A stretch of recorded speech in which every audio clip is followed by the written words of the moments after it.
hopefully that anyone else comes on can join in when we go. So Okay. so, I know Kristen has some questions. She says so. All She right. Good was for the her. first on, so we're going to give her first go. Awesome. Woo! Hey. Hey. So I just want to piggyback. As of last week, we actually met as a bench for the very first time. Yay. Yay! And actually saw our scroll together, and that was pretty awesome. But a couple other things of, I guess, that I have questions about to you, Mike, is that John, one of the people who are on our bench, had an encounter with 2 lions. Mm. And so I asked God, well, what's that about? And it's interesting is that in Jewish history, and I don't know if I can't find more than that, that the two lions are seen on their mantles that guard the Torah scroll. Yep. And I thought that was really a cool way for God to say, hey, here's your protectors for what you're doing. So it was awesome. Really awesome. Yeah. Really awesome. I didn't know if you had any, because I sense that they're spiritual beings and we'll have an opportunity to engage them. I didn't know if you had any experience with that, Mike. And I also, my other question is,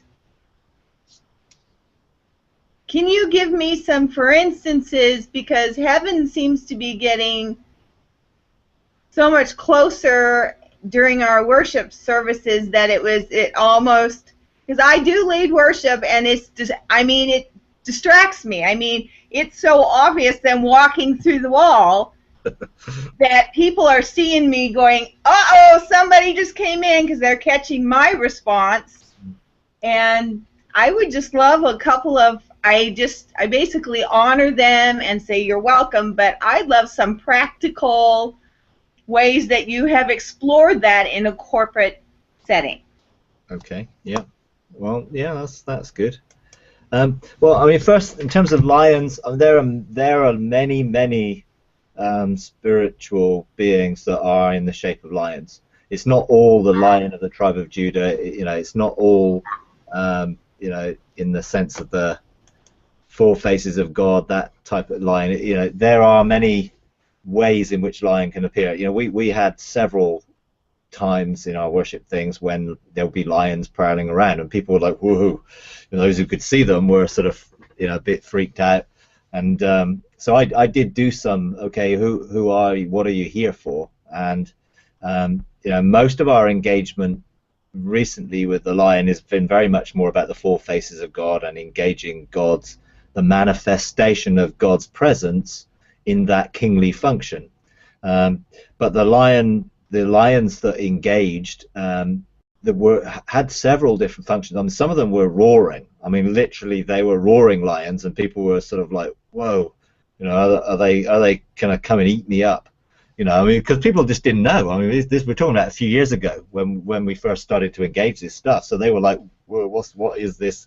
What am I seeing? What's going on? And actually, some were not roaring. They were very much they engaged people's eyes. It was the eyes that caught people when they were looking. And so again, they are for us. They had specific assignments that they were sent for, and some of those were assignments. When lions roar, they don't roar into the air. They roar into the ground, because the ground carries the frequency of the roar a whole load further to designate their territories.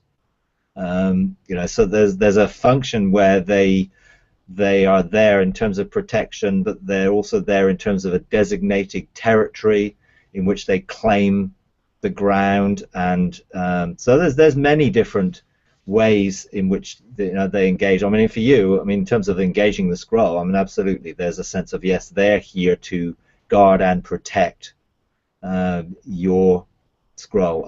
Have you?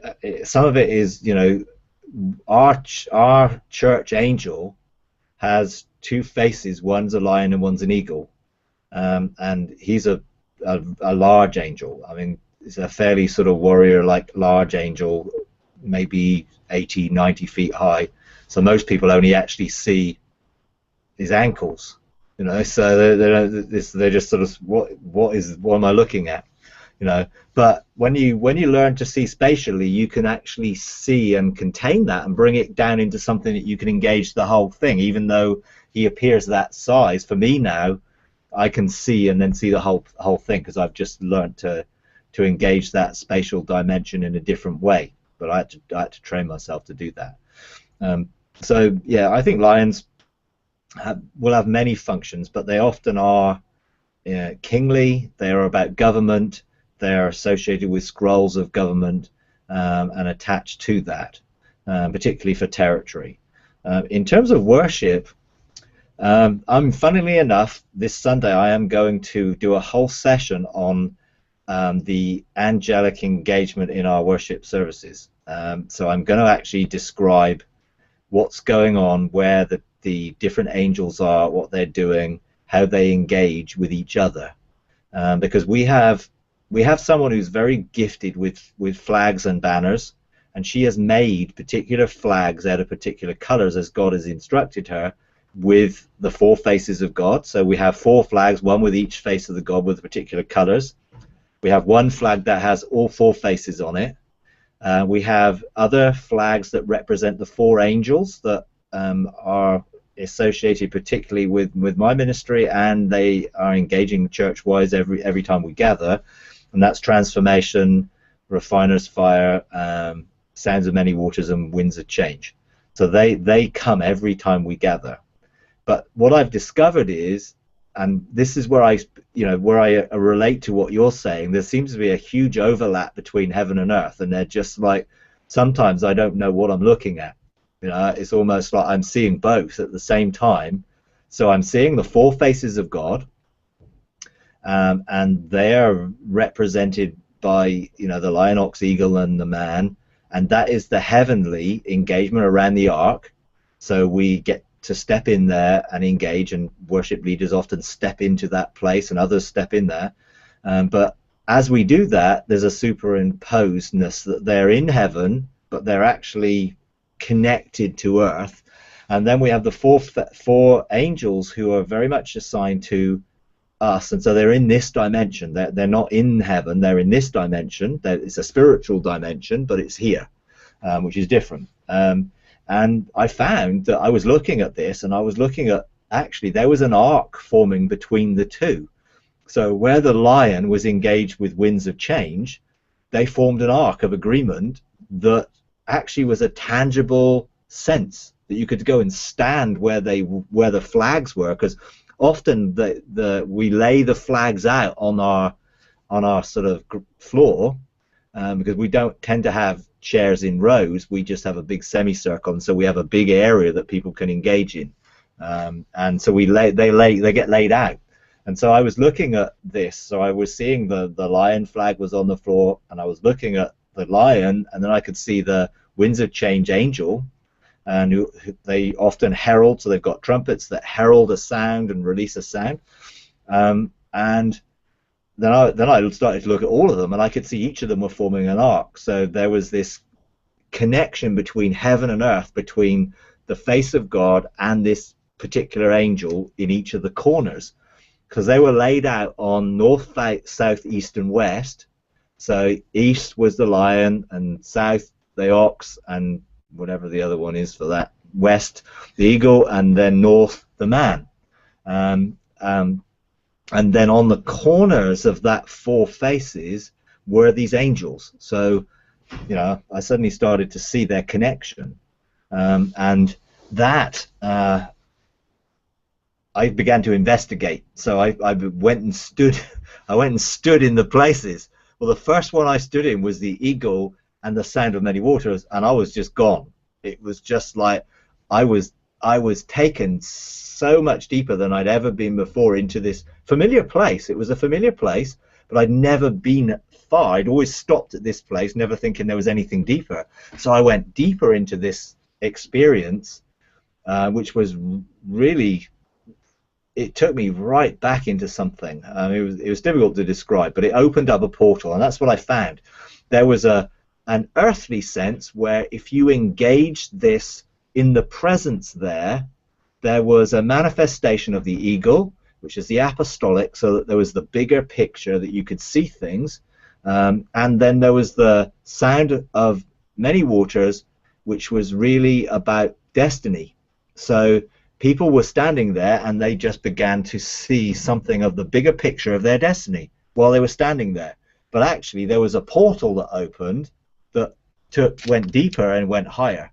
So I ended up in this deep, deep place, completely gone from the what was going on around me. And then as I engaged that, it took me higher, and I went into a realm that I'd never been before. It was so hard to describe. Everything was together, but everything was also separate. But it just was like it was really difficult. Just the colors and the fragrances and everything. And you know, it was in a realm within perfection somewhere, but it was a really key encounter. I stood, you know, this week I went and stood on the lion and the winds of change, and again I just encountered this whole thing of a new season and the rule of God in me that needed to take place for this new season that was coming. So I got stretched. It's like they pulled me. It's like it was really uncomfortable. It's like I was like a cross standing here. I was just like, my arms were just pulled up, my legs were pulled out, and I was just being stretched for the new season. And it was like they said, well, actually I'm here to give you greater capacity, but it's going to be a stretch. So you've got to be flexible and you've got to be malleable. So I'm like, oh, flipping it, I know what that's like. I've been there before. You know, so those are some of the things. So each of those connections had a function here, but also a portal open for that connection with heaven. And you know, about 12 months ago, I began to see the four faces of God really clearly, and I just felt moved to go and stand in the corners of the room. And as I stood there, I began to see one of the living creatures that came. So normally the four faces are representations of that aspect of God in terms of king, prophetic, apostolic, and priestly function. But the living creatures are actually creatures. You know, they are actual creatures, and so they showed up a couple of times, which was a really, like, you know, in my face showed up, like sort of like really in my face, and I was sort of like, woo. So we've really learned to engage with them, and it's helpful when someone sort of is in tune with that, you know. And so I sort of function not cognitively with the person in the flags, but we are seemingly seeing the same things, or I'm seeing something and then she lays the flags out according to what I'm seeing. You know, one day I saw mantles being given out, and I was just about to, you know, because one of the angels sort of put down the trumpet and had all these mantles to give out, and I'm like just about to say this, and she's giving mantles out, putting flags over people, you know. So you get this sort of interaction and connection between those realms, and what's going on here. Now, I'm not saying everybody necessarily can just tune into it straight away, but we're teaching people. That's why I'm going to share it on Sunday, to try and explain, look, these are some of the things that happen in these areas because of this connection between heaven and earth and an agreement that's taking place that forms something manifested, you know. And so each of these things have a manifestation which people can engage in. I mean, but some people just do. I mean, we've got a guy who's come out of is in a rehab situation, you know, has no real Christian background, but sort of almost God got him in prison, and he started reading the Bible in prison, and when he came out, we managed to get hold of him, and he's in our sort of rehab, got radically saved, baptized in the Spirit. He was standing in worship a couple weeks ago, and he just felt nudged to step to the left, he just felt a nudge. That's all he could describe it as, to move to the left. So he moved to the left, and immediately he moved to the left, it was like he described it as he was looking out of the eye of an eagle flying. And so he had this encounter where he was looking at the eye of evil, all this stuff going on. So when he eventually sort of came around, opening his eyes to engage, he was stood on the eagle flag. But he didn't know he was standing on the eagle flag.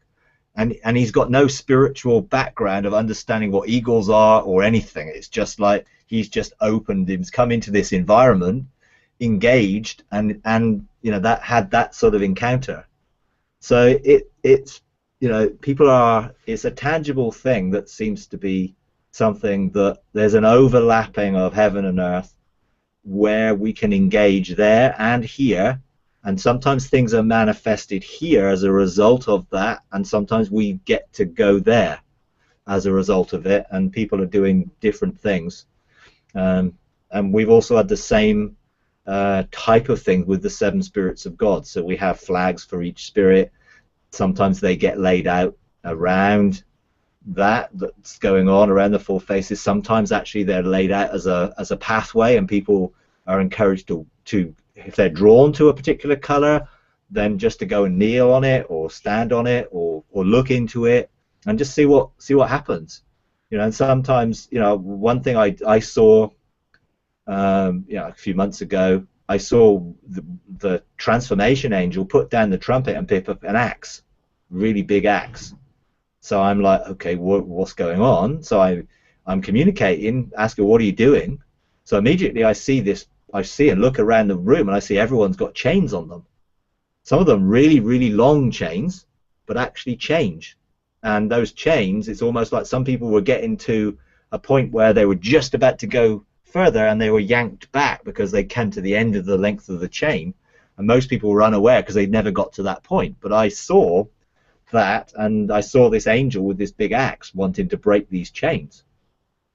So just as I'm about to go and share this and just say, okay, look, this is what I'm seeing right now, I think this angel wants to minister, the lady with the flags, Jo, she basically had laid out all the 7 spirits of God flags, and she said, right, what I've seen is this is going to be a walkway that as you engage, you're then going to engage this angel, and there's promises for you that are going to be released once you engage this angel, which is where the axe was. So it's like, we're having a lot of that type of engagement, and it's really great. I mean, I see it all the time.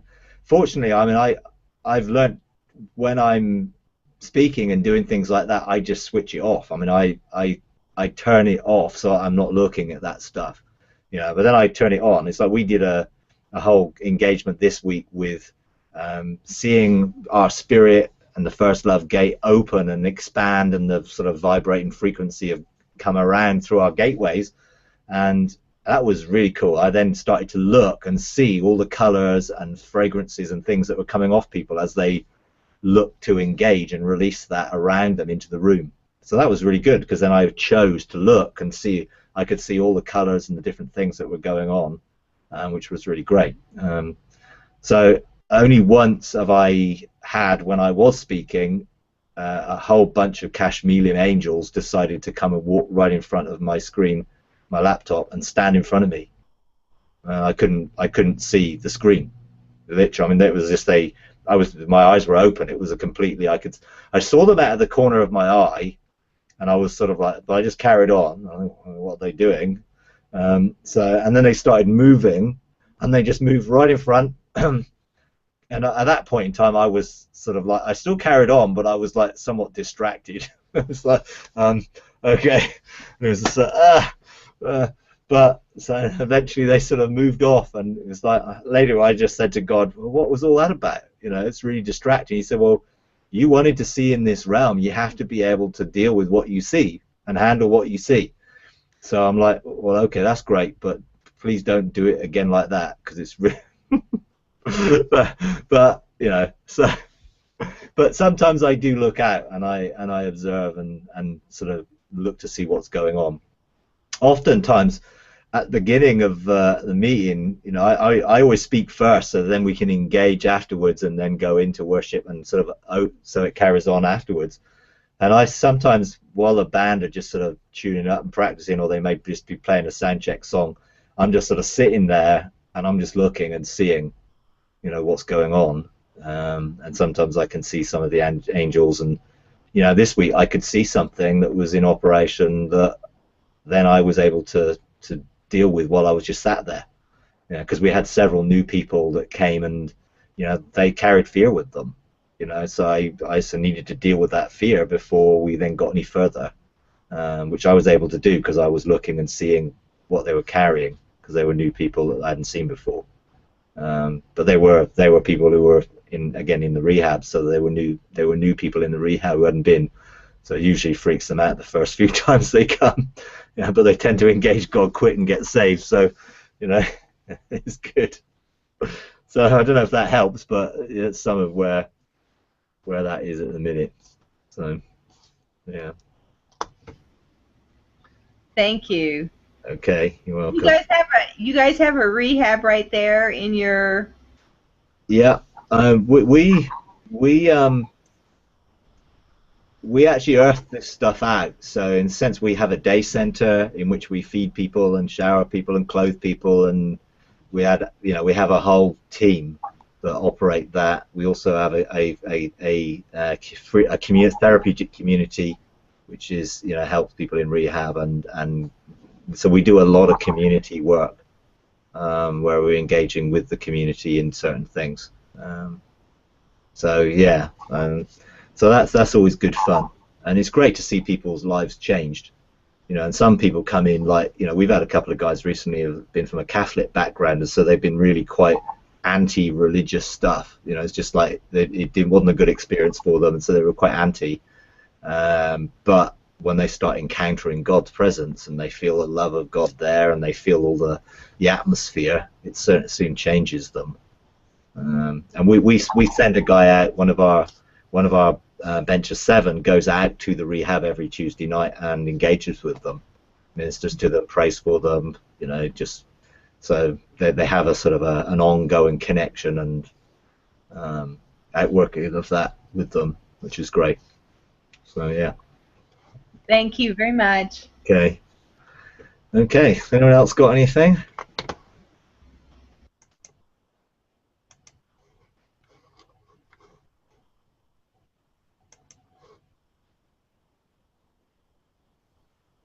Okay, go on then. Yeah, I do. I was talking with Josh a little bit on Sunday, and then talking with my wife, and I just wanted to know, because again, you know, the perspective that you get, that is, I think, more of a reality of the word, than what most have received. Yeah. I'm really getting an impression in my spirit, and actually God's been leading me by the Spirit, Holy Spirit, for quite some time in this area. But it's in the area of relationships, and it's that there seems to be a almost like a standard that the body of Christ has lived by, that when there's a broken relationship, whether it's an offense or whether it's you know, someone leaving a church or something, like it seems to be like a disconnect that takes place, almost in a way, almost like a you know, almost like excluding them from their life. You know, they may see someone at a store or something like that, and they'll be cordial, but they don't let them in their heart anymore. And I've really been impressed with, especially the last 2 years, to make all these relationships right. It's like the Lord's telling me that this is very important. You do not realize the depth of this. And in talking to Josh, I said, Josh, I'm getting the impression that if I don't take care of these now, I'm going to be responsible for them when I get to heaven, that it's not going to just be all perfect. And so I said, I think that the idea that we think that when heaven is going to come, it's going to somehow make us all okay, that we tend to like live this life of almost like putting it off, because we're just going to let God do the work, and I'm just not sensing that anymore. No, absolutely. Yeah, I mean, I think if you think about it in terms of Jesus is teaching on what we do here prepares us for there. So the talents and the rewards for using the talents or the abilities or the destiny we've been given by God and outworking it is we get to do cool stuff in the age to come. So we get to rule. I mean, he uses obviously illustrations that they could understand. So, okay, yeah, you can rule over 10 cities and you'll rule over 5 cities, because that was obviously language that helped them understand that there was a governmental perspective of where they were given positions in the age to come, but as a result of what they did in this age. And of course, the one who buried his talent and sort of saw God in the wrong way, as this harsh taskmaster who was going to punish and judge and this sort of stuff, he obviously wasted his talent, and his talent was given to somebody else. And so my perspective on it, and I've seen this in operation somewhat, when the last day comes, then we all will have to, in a sense, face God and give an account for whether our scroll of destiny matches our scroll of our life, and and how that matches up. And so I believe that what happens is that last day deals with all that stuff, and there it says that all the tears get wiped away and all that stuff gets dealt with, so we don't take those regrets on into eternity, because they're time things. They happened in time, and sin operates in time, not in eternity. And so what happens is that then we go into the age to come and we fulfill the roles that we have been rewarded with by being faithful to our destiny in this time and dimension. But that may be very different from what God has designed. And so it's really important that we make sure that we outwork and fulfill the mandates that we're given in this time, because it will have an effect on what we do. And it's like, the 5 wise virgins and the 5 foolish virgins. There was a sense where they were separated in an outer place rather than an inner place. And you get Jesus talking about this in parables, like, okay, there's a wedding feast, and there's some that are right up close, and there's some that are right at the back. And it's actually some who thought they would be up close weren't. And some of those are because they're doing things like, oh, I cast out demons in your name, I prophesied in your name, I did this and I did that. And he said, well, I depart from me, I don't know you.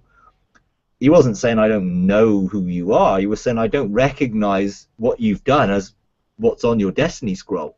So actually, you don't get to sit here, because you're going to be back there. So there's lots of indications within the word which sort of indicate that there are rewards, and that it really does matter how we fulfill our destiny here, because that will indicate what we're going to be doing there. Now, I don't believe that we'll go in through eternity carrying like, oh no, I wish I'd done that. But we will have to face the regret. I mean, I've stood before the judgment seat already several times, and I know what it feels like to look at regret. I know how emotionally I responded to it.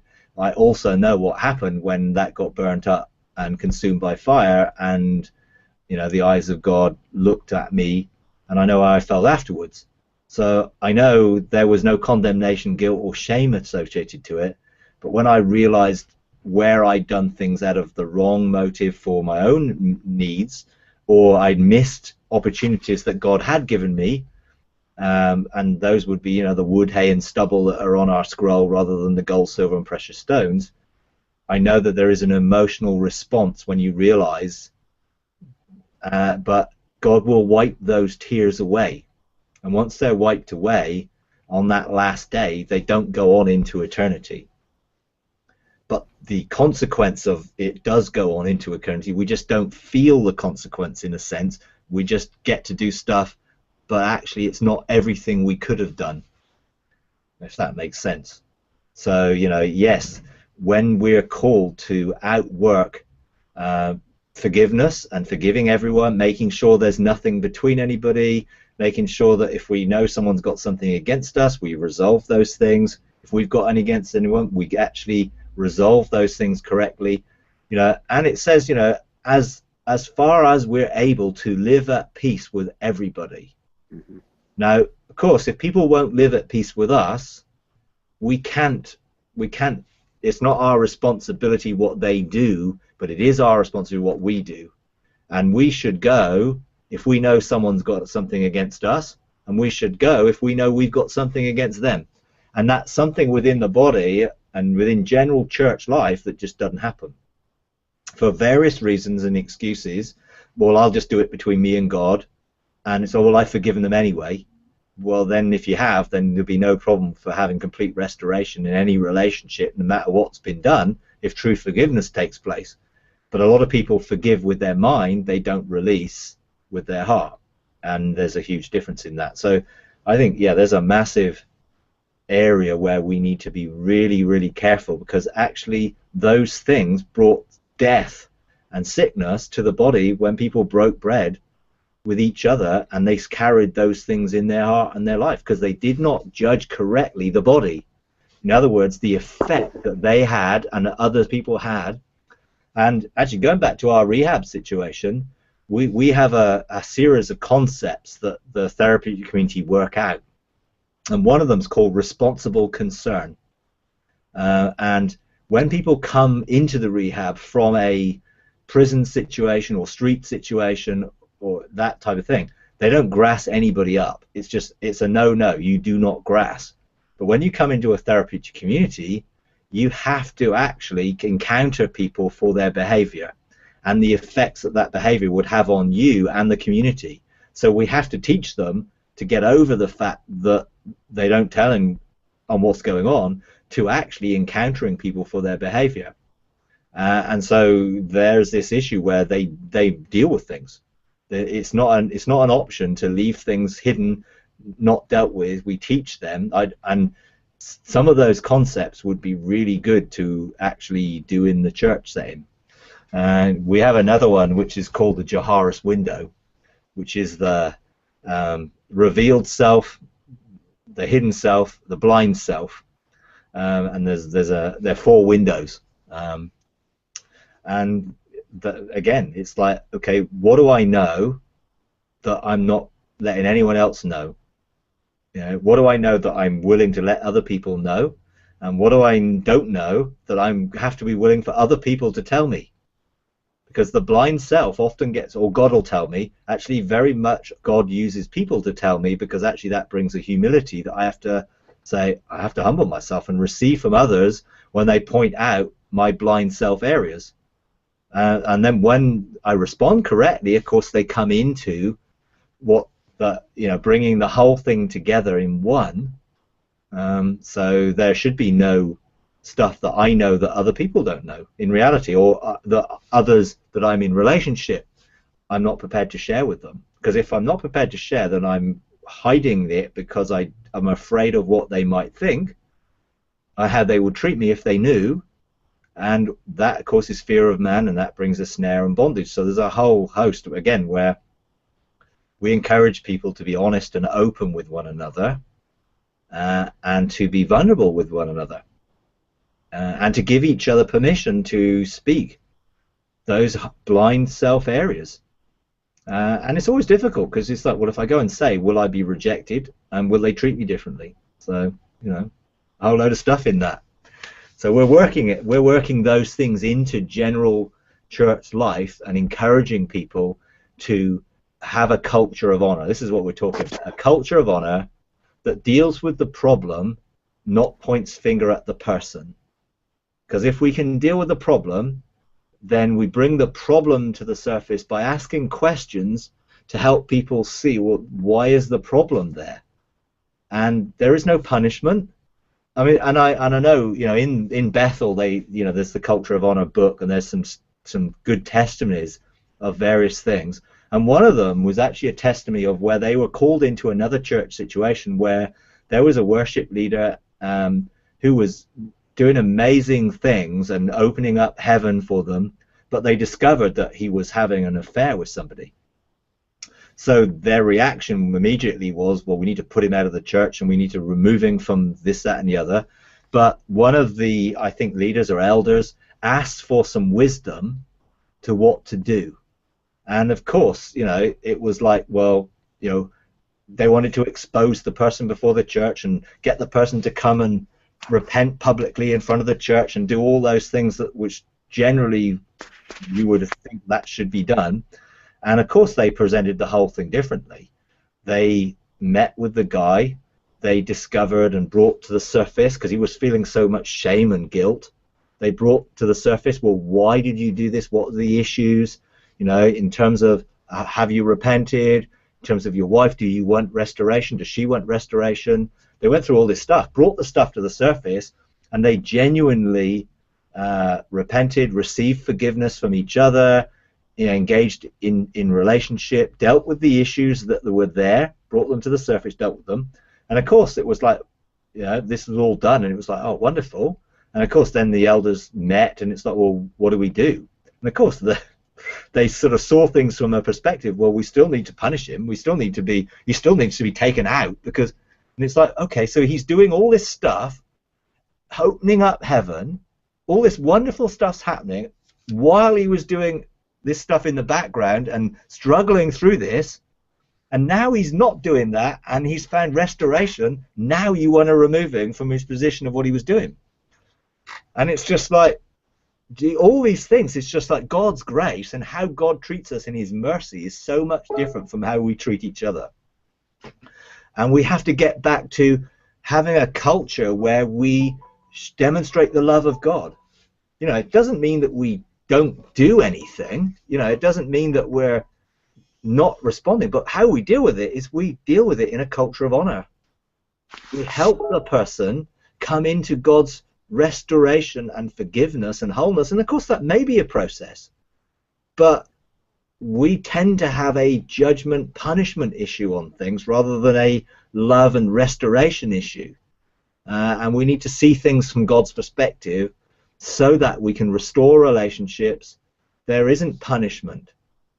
God does not punish anybody. Yes, I know if someone's unrepentant, there are some biblical principles that you have to follow, but actually if they're repentant, why would you then punish them? And actually it's one of those things where it's a challenge. So yeah, definitely some things around all that it's very, very important that we bring reconciliation and restoration into every situation we possibly can. And even when sort of people choose to leave, I mean, here, we always want to release them and pray for them and bless them. We had a guy who had been really operating in a political spirit, caused a whole load of trouble, but when God moved him on, because it's like we weren't going to put him out of the church, and it's like we knew we had a strategy from God. We were just going to continue with the truth. We weren't going to get into an argument over theology and doctrine that he wanted. We just continued to walk out the path we're walking. Literally, he just became silent because it wasn't working, and eventually he moved, and we were able to just pray for him and bless him, and there was no sense where we weren't going to do that because of all the trouble he'd caused, because we dealt with it. We dealt with it in our own hearts, and therefore we were able to bless. Now then, when some people decided they didn't want to continue walking the path we were walking, again, we offered them the opportunity, but they didn't want to. They didn't want to be released. They wanted to go with a bad attitude because we were wrong, rather than, hey, look, we have a difference of viewpoint. We're very happy for you to pursue walking the path you want to walk. We're going to continue walking that path. We just want to bless you to find the path that you can walk with integrity in your own heart. But they didn't want to do that, which is an indication that their hearts weren't right in leaving the way they did. But you just have to release them, and you release them to God's blessing. When we do things judicially in the court system of heaven, and there are issues where we try and deal with people, we don't bring judgment on people, and we don't try and get God to release judgment on people. We forgive them and we release them, and we release blessing on them. the judgment goes on the enemy, not on people. But there is a train of thought and quite a contentious area where people are trying to do court cases where they're trying to judge people and release judgment on people, which is not, it doesn't work, and they're not in the same court because God wouldn't allow it,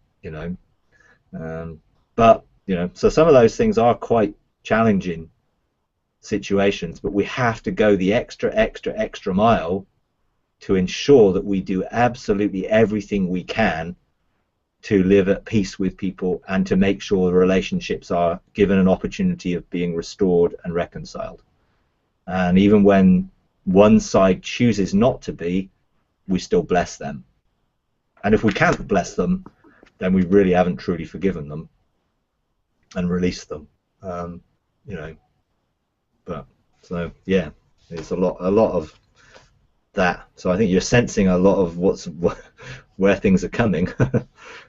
But again, I'm sure you're looking to outwork that, which is great.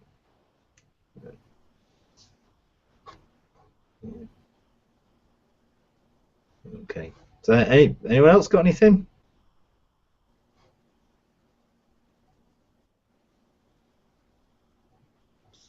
Can't believe nobody else has a question.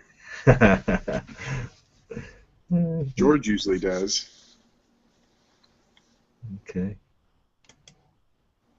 I have a question for you, Mike.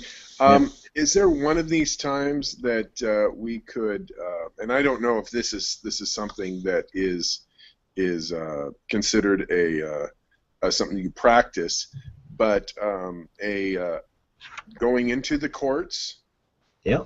I don't know. Is it because we have to have a specific purpose for going in, or because I think that's one area that I've only had like one experience in, but it seems like it's a key to victory in people's lives, as as a person that's someone that's been put over them or given a responsibility of stewardship of their life as a pastor. Yeah. That it's a key to helping release them into what they need to either move into or be broken out of, or definitely. Yeah, absolutely. I think we do quite a lot of court cases. We do them as a 12 when we deal with things. It helps in a sense. There's the personal aspect to it.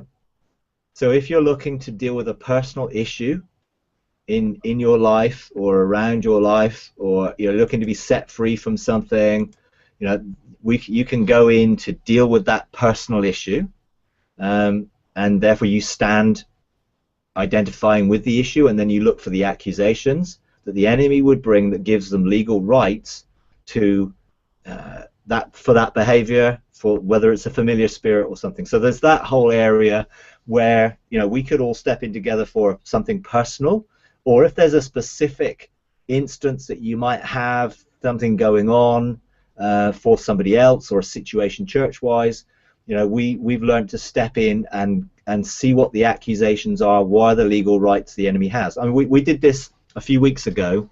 There's a lady in the church who we hadn't seen for a week, and it was like someone contacted them, and it was like if we found out that she was in intensive care, and actually she was severely ill, had necrotizing fasciitis. She'd had an operation, and that operation had become infected, and it was like basically eating her flesh, and she was on the verge of death. I mean, it was really serious. So we came together, and we went into heaven, all stepped into heaven together, went in the court, stood on her behalf, called for the accusers to come, and each heard the accusations that the enemy had over her life. We then stepped back out of heaven, shared with each other all the things we saw, and then depending on the situation, sometimes one person then goes back in with that. Well, this was a whole list of stuff, so it was like, it was like a lot, so we didn't write it out at that point. It was just too much. So each of us then stepped back in and stood in identification under the judgment of God, and then confessed, repented, did whatever they needed to do for the accusation that had been made.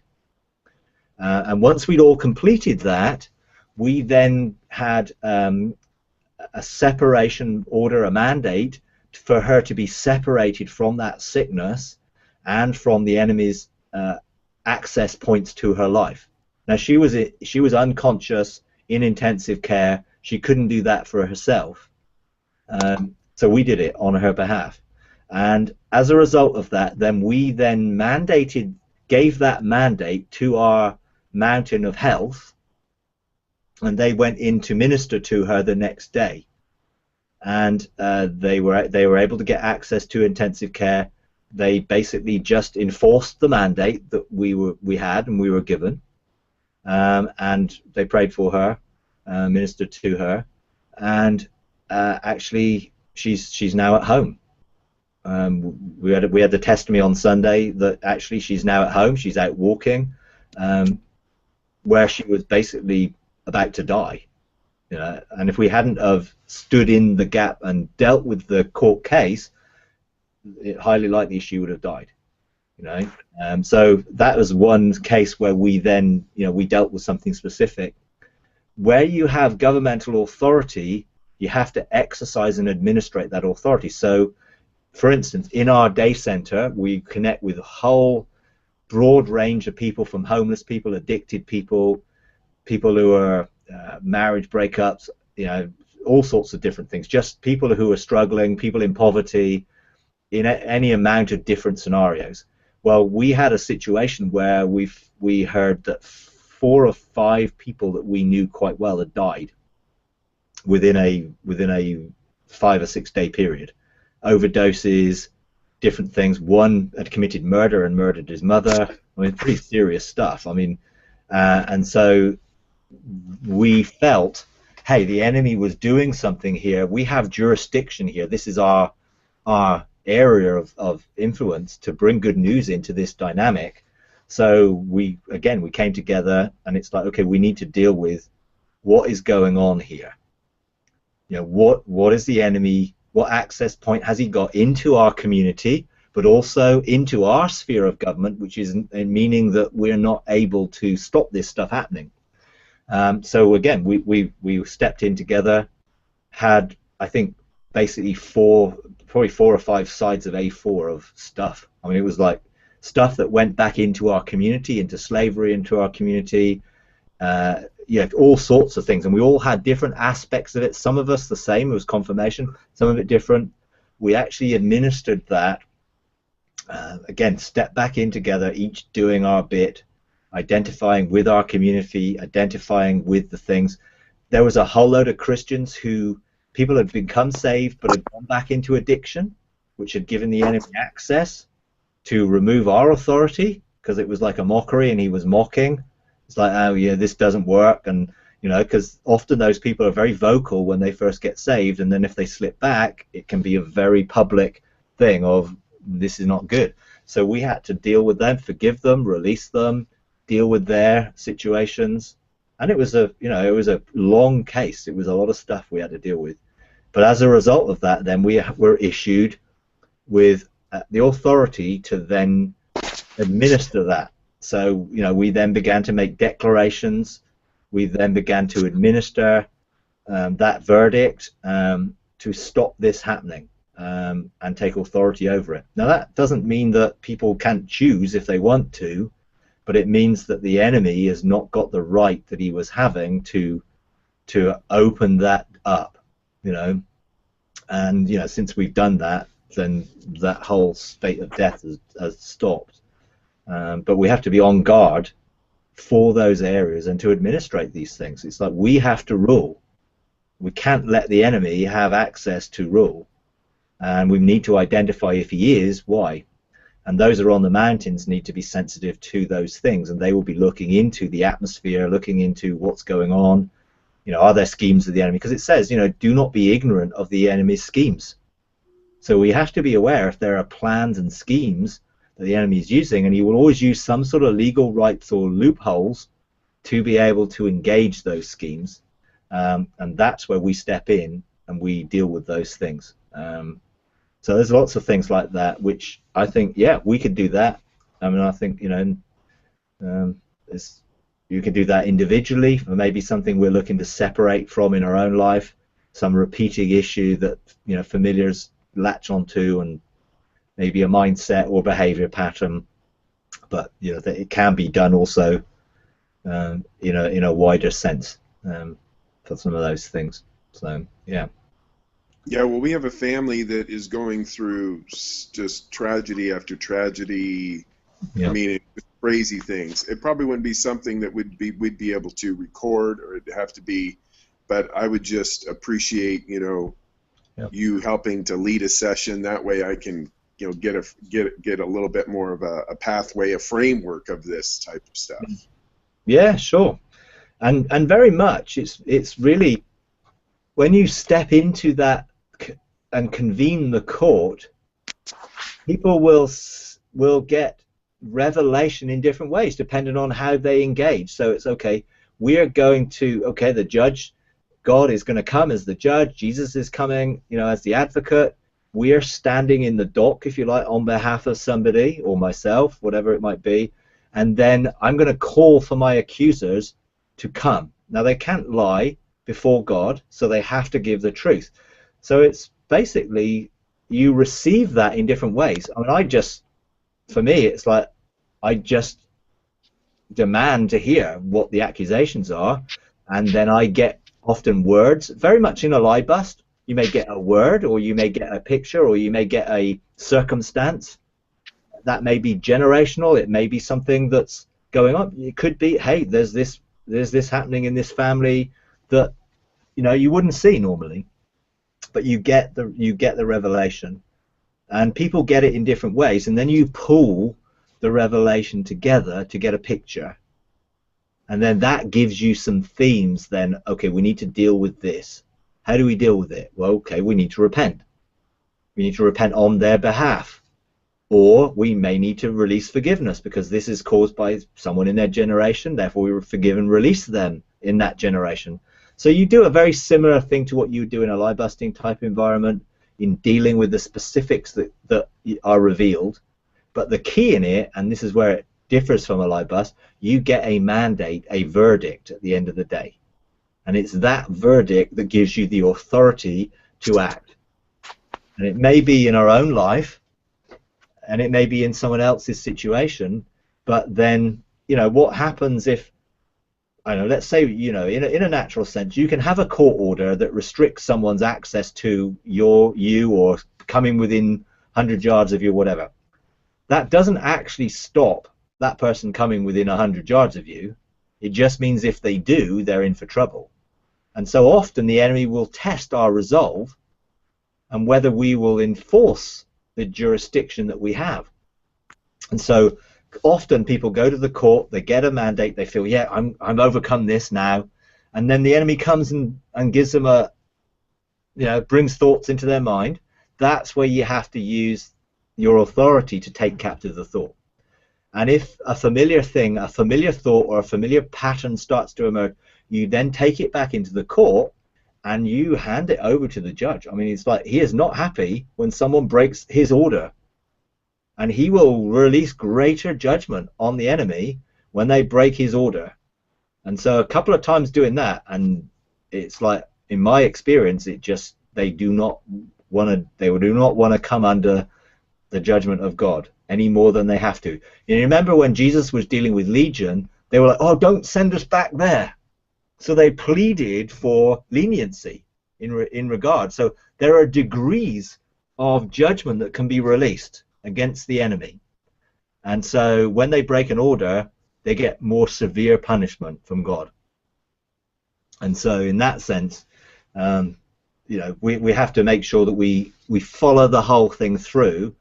Don't necessarily expect everything to completely be free in the first instant, but if we take the authority that we've been given, take that mandate, and then use that mandate in our own life against the thoughts, take them captive. No, I need to outwork it here. What I do in heaven needs to be outworked here, and you may get some specific strategies of things to do. So for us, in this situation where someone was in hospital, we dealt with the rights the enemy had to have access into this person's life, but they were still in hospital and they were still sick. Then okay, what do we need to do? We need to release this mandate to those to go and actually then administer it to her in that way. And also, I went in the spirit into her room and laid hands on her. You know, immediately we received the authorization, I just went and did it. You know, I went into her room in my spirit and laid hands on the thing and rebuked it. You know, and you know it's not there. And really interestingly, they now said to her when she left, you now need to heal from the inside out. I thought, well, okay, that's a really good prophetic statement of what's going to be happening to her as her spirit begins to minister to the rest of her body to bring her into health and wholeness.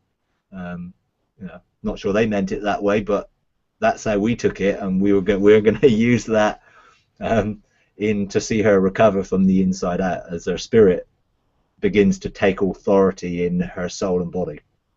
You know, so yeah, definitely we can do that, and it will be a good test case. I mean, you know, I'm sort of fairly familiar with doing it, but it's something that once you've done it a few times, you find it's not that difficult. But yeah, it does help to sort of just see the protocol and the different things when you first start. So, which is good. So anyway, there we go. Excellent. Okay. Probably got time for one more question, a quick one, if anyone's got one. If not, Going. Okay, I have a comment on that. Right. If you are doing it for, say, a family, say 4 or 5 people, yeah. Is the dynamic of involving them necessary, or are you able to just stand in the gap for them with these mandates, depending upon how God leads, I'm sure, and freedom can come? It really depends on each situation. I mean, if they're unable to stand in the gap for themselves, then obviously if they're part of your church, you have authority to be able to stand on their behalf. The first court cases I ever did was on behalf of everybody. You know, I was in heaven one Sunday while I was fasting, actually, and the church was meeting, and I was looking down from heaven at what was going on, and all of a sudden I could suddenly see all these accusations on people. So it's like, you know, I mean, I was pretty green then, but it's like I was standing in the gap for each one of them and doing that. So you definitely can. Obviously, if there's a behavioral pattern or an access that something they're doing causes, then you do need to address that with them to help them to close that door themselves. You know, if there are generational things, if there are other things that you get shown, yeah, you can deal with all that. But there may be some things you need to actually say, look, we have been doing this on your behalf. This is the revelation we have. Can we help you in this area? Can we minister to you in this area? Can we help you deal with this? Because, for instance, if the enemy says, right, unforgiveness is the issue here in this situation, and this is what's given me a legal right to bring this sickness on this person, we can release forgiveness according to the word. It says that in John, but ultimately for that person to remain free, they have to forgive and release. Personally, because it's their issue. I mean, you can do something to prepare the way for that, but ultimately they would not keep their even if we stood on their behalf and we've issued forgiveness on their behalf. Ultimately, that would be a temporary measure if they did not repent and then forgive and release, because it's just an open door. You know, we may have stood in the door, in a sense, protecting that door at that point, but you can't do that. So ultimately, you do need to help people walk in the light and walk in the truth. So it very much it's determined by the individual circumstances. But you know, if someone was not a believer, then you know you'd be looking for what strategy that God would give you to be able to help them But in somewhere as part of the church, well, depending on what you get shown, they may need to come into cooperation and agreement with it. You know, if they, for instance, if they'd made some covenant, you know, with stuff, or they had made vows that they'd forgotten about, you know, they would ultimately, you get the revelation, and you deal with it on their behalf, but actually it will be much more effective if they cooperate and then come into agreement with that themselves. And obviously in our own personal situations, it's different because it's us. So, you know, we are responsible, bottom line, for everything we see and do, and therefore we have to take responsibility for what we get shown. And ideally, you know, we have done this with people. You know, we have helped the person actually engage and see the accusations against them. It's the same as a lie bust. You're helping the person hear what the issues are, what are the lies that they're believing, and you could do it in a very lie busting format, if you like. Sometimes a court thing can be quite intimidating. Oh, a court? I don't know how to go to a court. But actually you could say, okay, well, we're just going to ask God to tell you if there's anything that's a hindrance here, and do it that way. You know, then once you've got the revelation, then you can introduce, okay, we're going to get the, how do we then deal with this, and then you can then bring other aspects into it. So I think there's ways and means to help people get an understanding and to participate in it. And I know lie busting has worked for us with people who aren't Christians at all, and you just help them to relax and just hear, and we found that works. You know, so in this, it would definitely work in helping somebody to take responsibility for the situation they're in and help them through it. Sometimes it's really hard when they're when they're in distraught and there's very difficult, and so you can help the process. And sometimes you can say, okay, well, we're going to go together, and you may hear things for them, and you may help. Look, this is what I've seen. Do you resonate with that? Do you think that's something? Oh yeah, and you'll find that you can work together to help someone through a situation like that. Yeah. So, yeah. All right. Okay. Thank you, Mike. Okay. You're welcome. All right. Well.